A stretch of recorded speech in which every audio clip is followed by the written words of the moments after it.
So in this topic, we're talking about formative versus summative assessment, trying to compare those, define each one of them, so on. So first, let's define what formative assessment is. Formative assessment is used to monitor student learning, to provide ongoing feedback, and those are two critical words, monitor and ongoing. Ongoing feedback that can be used by instructors or teachers to improve teaching. That's the critical part, to improve teaching, and by students to improve learning. Those are the two key pieces there, improve teaching and improve learning. That's the purpose of formative assessment. Formative assessment is an active and intentional learning process. It is a process that partners the teacher and student to continuously and systematically gather evidence of learning with the express goal of improving student achievement. That's the purpose of formative assessment, but it requires several pieces for that improvement of student achievement to come through. And lastly, it is about forming the learning. That's why it's called formative assessment. Common formative assessments include polls, exit tickets. Well, let's look at a list here. And so quizzes are very common. Quick quizzes, especially if they can be done electronically, online or on a phone or something of that nature. Games certainly can provide quick feedback to the student from the teacher. Projects, we're getting into a little bit lengthier type of thing, and so it depends on what kind of that project that might be. Presentations, again, a little bigger topic here maybe, but maybe just a short presentation in order for the student to express what they have learned about a specific topic within that presentation. Group activities, certainly. As a group, to be able to see those things, or as a small group, to be able to demonstrate their learning within that group and talk about the particular topic. Formative assessments work great when they're used on a regular basis. Again, that's a major key to formative assessment. Regular basis. The purpose of formative assessment, they are used as a check for understanding. So that CFU, that's a common acronym in education. Check for understanding, so that you go, maybe student to student, or again, maybe it's a large group thing, small group thing. However, but the purpose of formative assessments is to check for student understanding.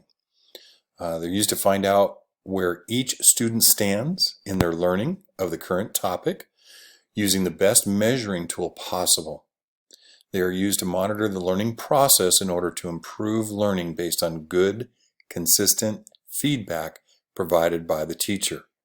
So many critical things in this part of the definition here, that we are looking at good, consistent feedback from the teacher. And I know, trust me, I know when you have 30, 35 students in your class and you're trying to give good, consistent feedback to each one of them students, that is tough. Requires a lot of work on the teacher's part. Formative assessments work great when they're used on a regular basis. We see that once again, on a regular basis. So some examples. You could have your students make an ad. Have your students create an advertisement for a concept that they learned about within the topic that you've just covered in class, using visuals and text to really sell that idea.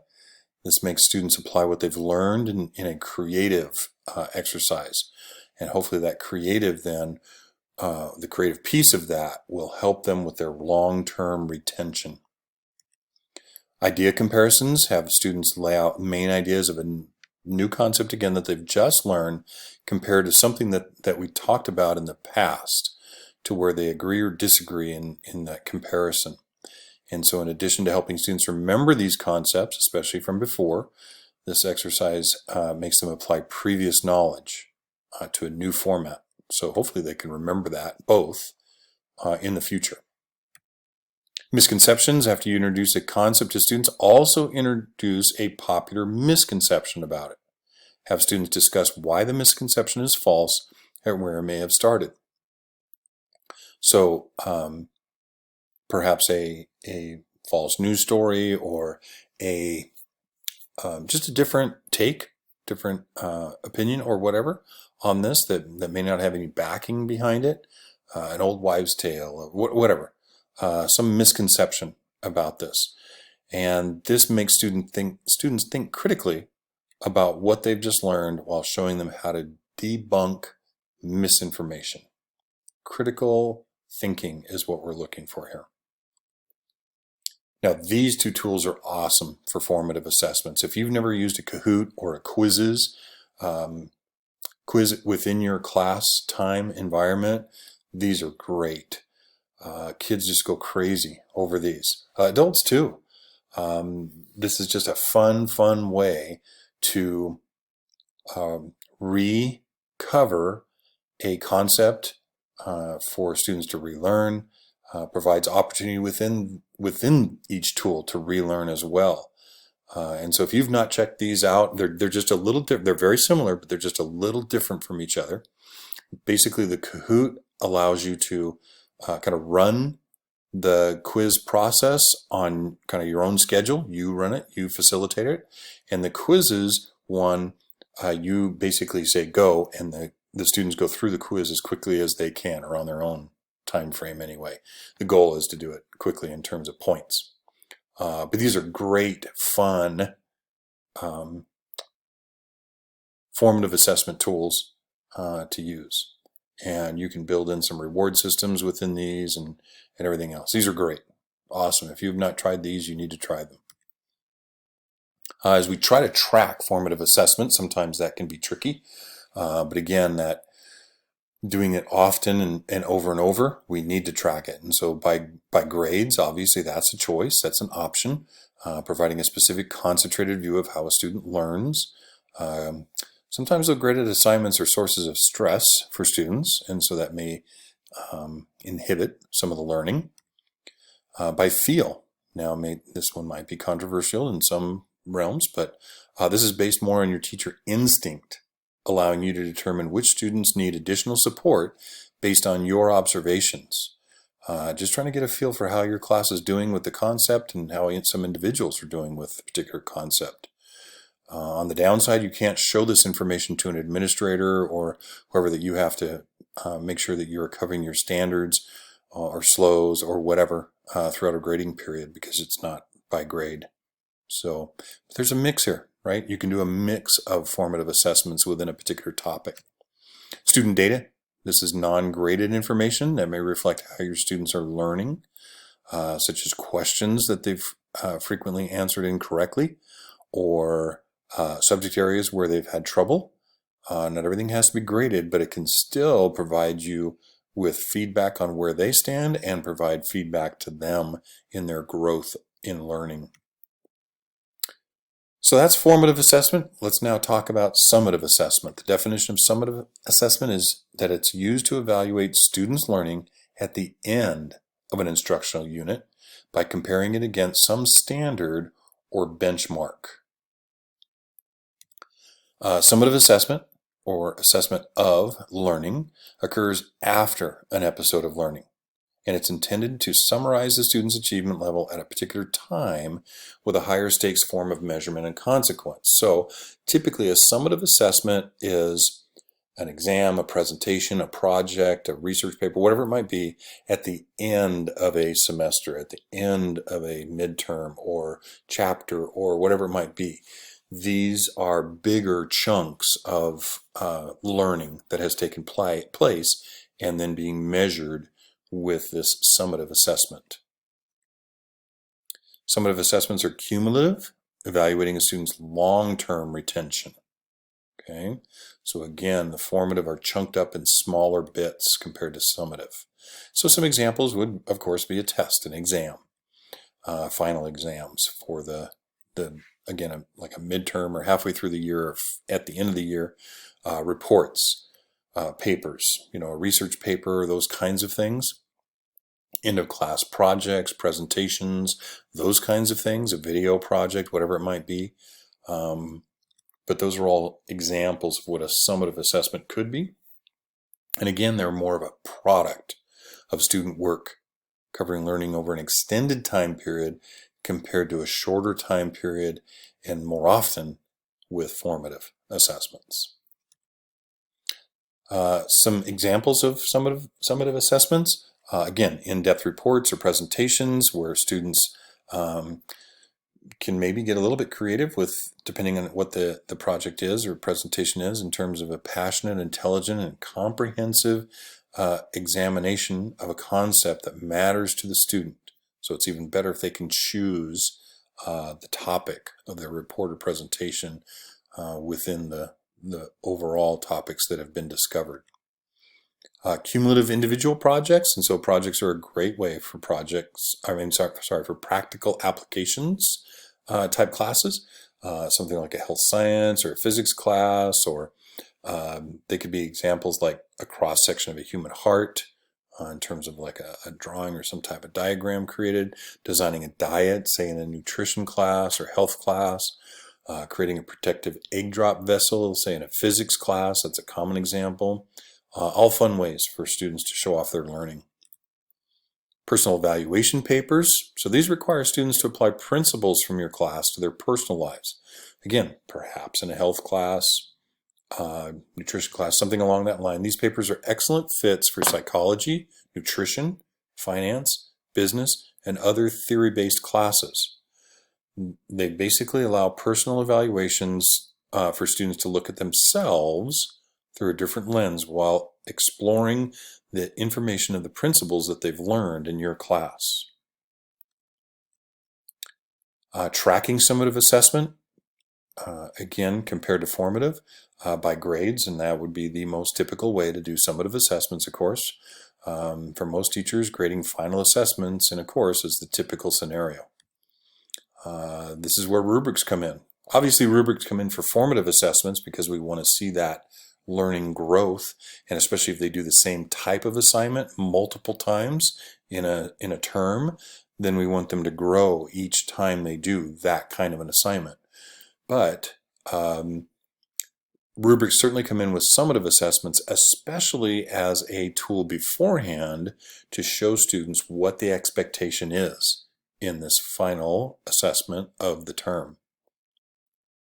It allows you to stick to a consistent grading scale so that you can identify your own strengths and weaknesses in the classroom for you to grow for the next time you teach this class, and as students complete each milestone within your course. Okay, so there's formative assessment and summative assessment. We've defined those. And so what's the difference between the two? And so we're going to first look at probably the most common example that is used to explain the difference between these two. And our example goes to a kitchen in a restaurant. And so in that kitchen, when the cook is tasting the soup, that's a formative assessment, because that cook is tasting it to see what else it needs. What other spices, what is it missing to be just right? Okay, so that's the formative assessment, is the cook tasting the soup in the kitchen. The summative assessment is when the guests taste the soup out in the restaurant, right? They're paying for it. They're the final say on whether that soup is good or not. And so that's the difference between formative and summative assessments. Okay, the formative, we're trying to develop the learning over time. Okay, multiple tastes, multiple assessments. The summative assessment is the final grade at the end of the semester or whatever it might be for the chapter or whatever. Okay. But what more about the difference between formative and summative? Formative assessment is the evaluation takes place during the learning process. Not just one time, but multiple times within that process. Okay, again, it's a process. In a summative assessment, it is not during the process, but after it. That's when the assessment takes place, after the learning. In a formative assessment, you try to figure out whether a student's doing well or needs help by monitoring the learning process. Again, it's over time. A summative assessment, you assign grades, you're done. The grades tell you whether the student achieved the learning goal or not. It's over. For formative assessments, the purpose is to improve student learning. Again, it's a goal over time. In order to do this, you need to be able to give meaningful feedback. And again, I know that that's the challenge with this, but you would be absolutely amazed at what your students will do with that meaningful feedback and the learning that will transpire. In a summative assessment, the purpose is just strictly to evaluate the student's achievements based on whatever they're submitting for that final assessment. For formative assessment, includes small content areas. Again, we're chunking it in little pieces. In summative assessment, it includes the complete chapter or large content areas. Complete chapter or unit or semester or school year. For formative assessment, it considers evaluation as a process. This way the teacher can see a student grow and then steer that student, hopefully, in an upward direction in terms of learning. A summative assessment, the evaluation is done at the end of it. It's considered to be more of a product of learning at the end. Which is more important? Well, in a perfect world, both are equal. Or would it be formative? Well, our book says that both are equal, but I would argue that formative is the most important type of assessment, mainly because it requires the most work from both teachers and students to be in that process of learning. The better the formative assessment, the better the feedback from teachers, the better the student does with that feedback and attempts to grow from it in the next attempt, the better the learning is, and the better that summative assessment is going to turn out at the end. And so my argument would be that formative assessment is the most important. And to be honest, there are a lot of teachers that don't really use any kind of formative assessment. And so I would challenge you to think about that with your teaching.